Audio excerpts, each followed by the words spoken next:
Just when you think things are getting right again, we've got more issues. We've got a full 16 matchup spread this week. No more bye weeks, none of that garbage in our way now. But at the same time, we've got more injuries now than ever. At the wide receiver position, Tank Dell, he's a goner. Other guys, they're hurt right now. Christian Watson, coming off his best game of the year, now he's hurt as well. There's going to be a lot of shot calling on today's video because of all the injuries that we have. So today, I need to go through the top 30 wide receiver rankings for week 14 fantasy football. And I am doing my best to absolutely get you guys as prepared as possible for your fantasy football playoffs. So please go down there, drop a like on this video, and subscribe to the channel to show your support. Let's go ahead and just dive right into these rankings right now. So the first guy up here, I mean, he's in his own tier right now because he separated himself again. Tyreek Hill is simply just like, he belongs in his own tier. I don't know why I ever questioned it. He's taking on the Tennessee Titans on Monday night this week in Miami. And Tyreek Hill almost has 1,500 receiving yards already. Heading to week 14 with 4 games left, Tyreek Hill is just simply unreal. Unreal this year. It's crazy what he's been able to do. And I've got no doubts about him. I don't think you should either. CeeDee Lamb is kicking off tier 2. CeeDee Lamb versus the Philadelphia Eagles in Dallas this week absolutely has potential to be one of the best matchups of the week. I mean, I like it as the best matchup of the week, and CeeDee Lamb has been phenomenal. He's been absolutely outstanding in fantasy football as of late, and really for most part of this year. So CeeDee Lamb, you can see the numbers on the screen. This guy is just averaging so many fantasy points per game. He just surpassed Keenan Allen as the wide receiver 2 in half PPR. He's been ridiculous. There's no reason to not trust CeeDee Lamb at this point. Amon-Ra St. Brown is one spot above Keenan Allen. Amon-Ra St. Brown taking on the Bears in Chicago, and Keenan Allen taking on the Denver Broncos. And really the best reason I can explain why is because of the fact that he is taking on the Bears. Like, Amon-Ra St. Brown taking on the Bears is like Christian McCaffrey taking on the Panthers.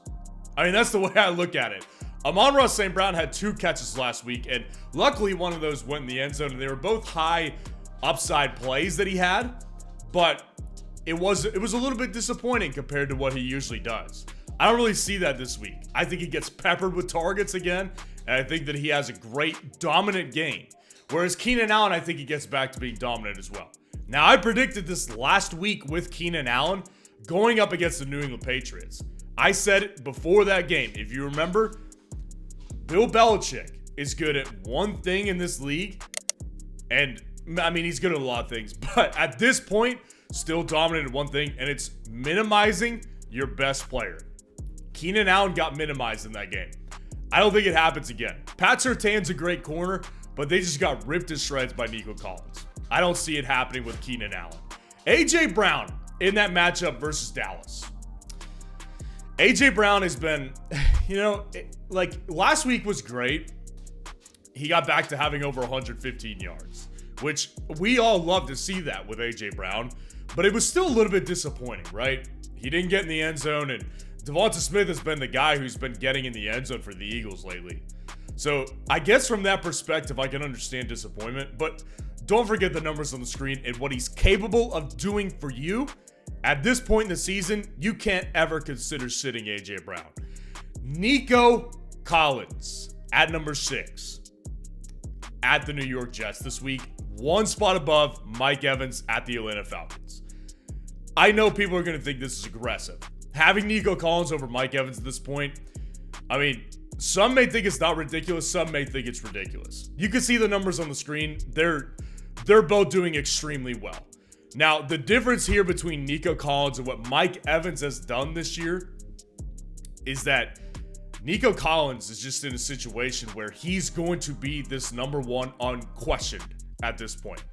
Noah Brown had some good games, but that was when Nico Collins was down. Now there's no Tank Dell, and there's Nico Collins and Noah Brown. Nico Collins just went off against the Denver Broncos. I don't see anybody slowing him down at this point, especially not the Jets and the way that they're playing right now. I know he's going to get matched up with Sauce, but it doesn't really matter to me when the Texans are just playing this well. And Mike Evans, like, this is not a slight to him. I've been big on Mike Evans for a long time now. I love Mike Evans in fantasy.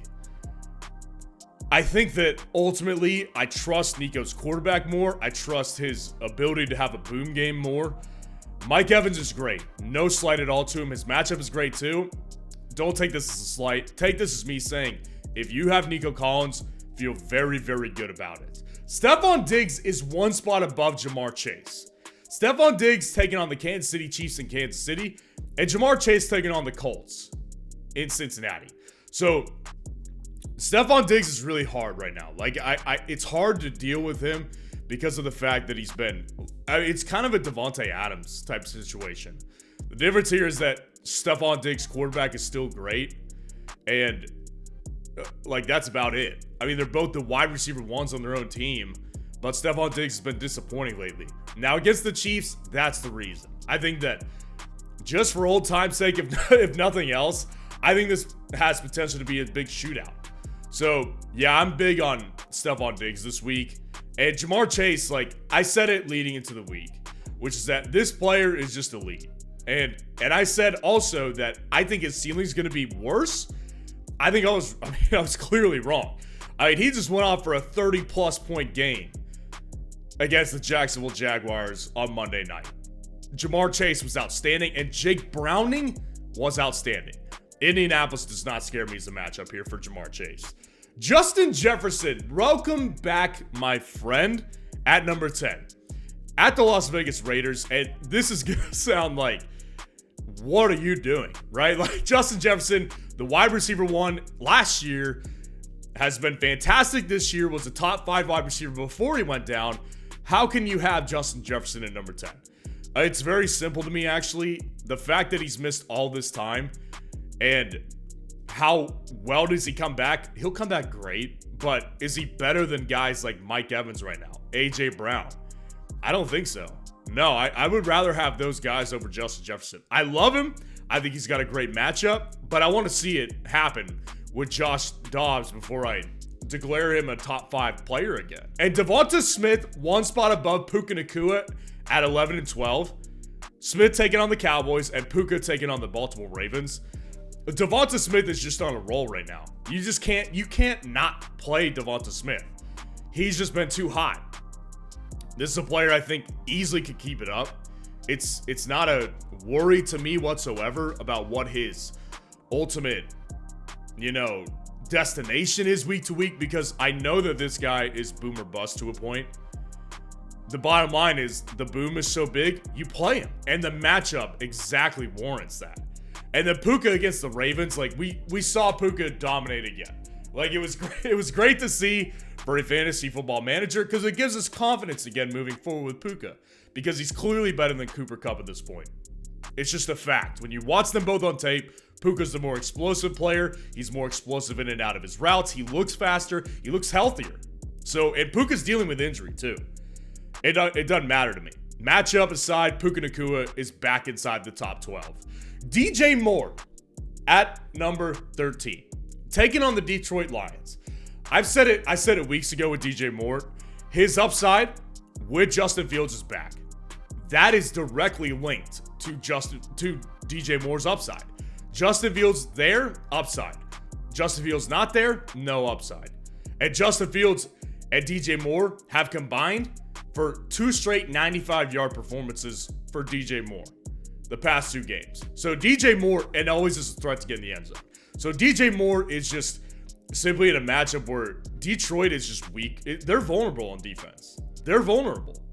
So I'm not worried about DJ Moore at all if Justin Fields is there. And the guy has just significant upside with Justin Fields. The 2 49ers wide receivers are back-to-back. Brandon Aiyuk at 14, Deebo Samuel at 15, taking on the Seattle Seahawks in San Francisco. It's not that I think Deebo is not a better player than Brandon Aiyuk. I mean, I would prefer, if I was starting a team, and in fantasy football, I do prefer Brandon Aiyuk over Deebo Samuel. Because here's the reality is that a lot of times, Deebo Samuel being in the game benefits more others than himself. Like, he's So great at opening up the field. And he displayed what he could still do against the Eagles. He ripped them apart. A hat trick in that game, ran the ball, caught the ball. Like, the guy is just the ultimate weapon for the 49ers. But Brandon Aiyuk is more of a pure wide receiver. And he's just, I think, on a week-to-week basis has more upside. I don't think he has as small of a floor either. I think that Deebo's floor is ultimately probably around, 4 to 5 points most of the time. Right now. And Brandon Aiyuk's floor, I would say maybe 10 points. Brandon Aiyuk's just got a higher floor, and I think just as high of a ceiling, depending on how things go. You're not going to see Deebo with a hat trick another time this season. It's just not going to happen, but I love both these players. Devonte Adams at number 16 versus the Minnesota Vikings. And honestly, like, when I was ranking these players this week, I didn't expect Devonte to be this low. Like, I expected him to be around like top 12 or so, top 10 maybe. This is, feels low for me, but the reality is, like I said, we've got a lot of players back off bye. Devonte, no question though, is just, I've said it all year, his ceiling's just not as high because of the quarterback situation. Aiden O'Connell has been better than Jimmy Garoppolo, but there's no guarantee that Devonte Adams is going to get over 100 yards. It's just not his reality anymore. It used to be. It's not anymore. Against the Minnesota Vikings, I don't dislike the matchup. I just don't think his ceiling is ultimately that high. But am I benching Devonte Adams? Absolutely not. Michael Pittman, one spot over Chris Olave. Pittman taking on the Cincinnati Bengals and Olave taking on the Carolina Panthers. Pittman is just in a situation where I think that he just needs his respect. I mean, Pittman has been excellent this year in fantasy football. Excellent. No questions asked. This guy has been tremendous. He's getting basically at least 90 yards a game now. He has been really, really good in fantasy. And he just caught the walk-off touchdown in overtime against the Titans. Like, Michael Pittman, I've got no problems with. And like I said with Devonte, I would have him higher if there wasn't a bunch of guys back this week and we didn't have a full 16-game week. That's just the reality here with Michael Pittman. He's a very, very top-tier option. And then Chris Olave here at 18 is no slight to him either. I think Olave's ceiling is just as high. But his floor is a little bit lower. I mean, his floor is a little bit lower. And when you've got players, and I always say this, when I've got two players ranked so closely to each other, I have to split hairs. And the way I look at this is that Pittman's ceiling is just as high as Olave's, but its floor is higher. Olave just doesn't. The quarterback is a disaster. The matchup is great, but Olave definitely does have some issues here with his quarterback. And ultimately, I think that he has a good game against Carolina, but again, no slight at all to Olave, but I think Pittman's just a better fantasy option right now.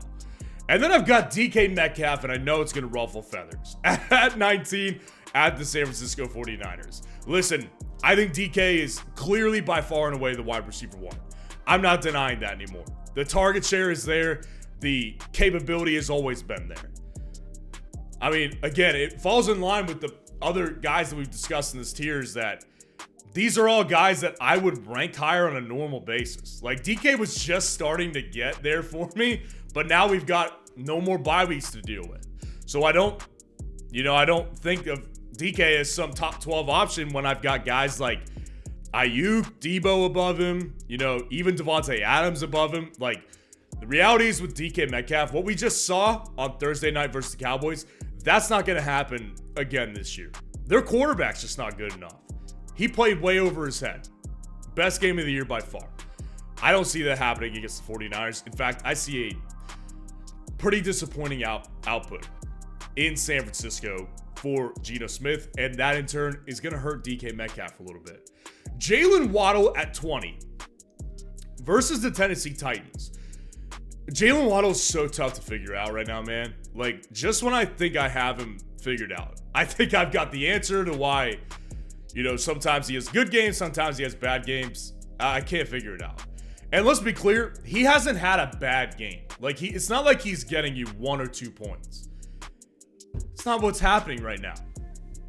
I think what's happening is just that it's just been a year where he hasn't gotten in the end zone as much. It's just the reality of the situation. So Am I big on Waddle week to week? Not as big as I wish I was. Am I down on him? No, not necessarily, because of the fact that his ceiling is still pretty high because he's so efficient with his work. And against the Titans secondary, I see him definitely having the upside to get in the end zone this week. DeAndre Hopkins and Cooper Kupp here at 21 and 22. Man. DeAndre Hopkins taking on the Miami Dolphins, and then Cooper Kupp taking on the Baltimore Ravens. I'll tell you what, like, Hopkins is the guy that I've said it for weeks now, is just, I want to buy in on him. I want to so bad. He's one of my favorite receivers of the last decade. I can't buy in on him, though. And I can't endorse my audience playing him all the time. This is just simply a player that doesn't have weekly upside. He can get you a game like he just did against the Tennessee Titans in week 13. But he can also get you plenty of 3-point, 4-point games. It's just the reality of the offense here. So I can't put him much higher than top 20. And Cooper Kupp is just trending in the wrong direction.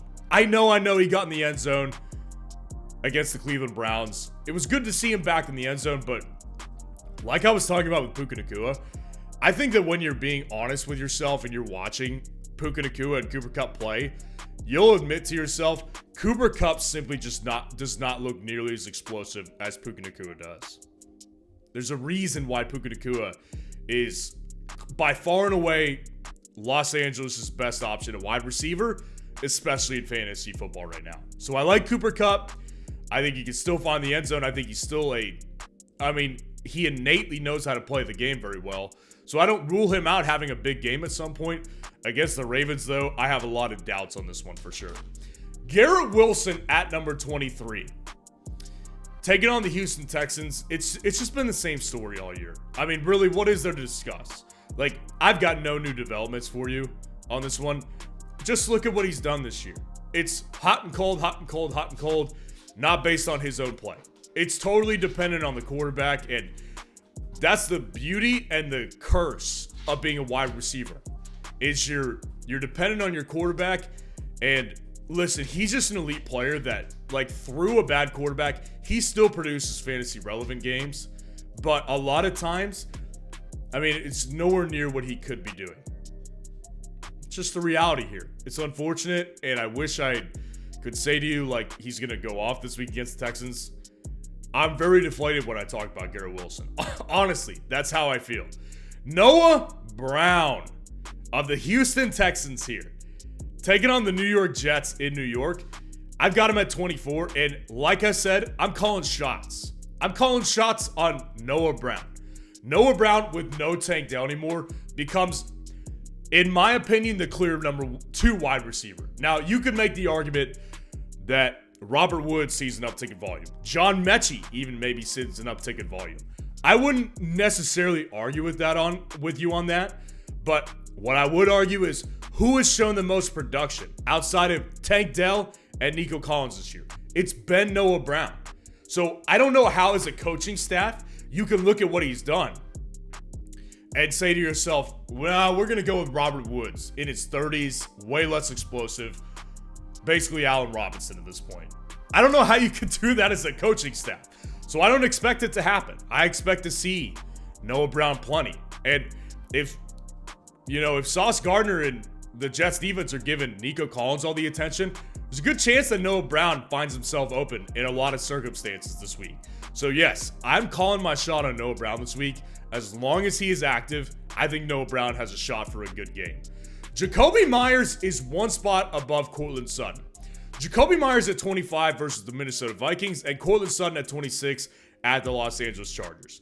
I think that this one really boils down to the fact that when Jacobi Meyers has hit his ceiling, it's been higher than Sutton.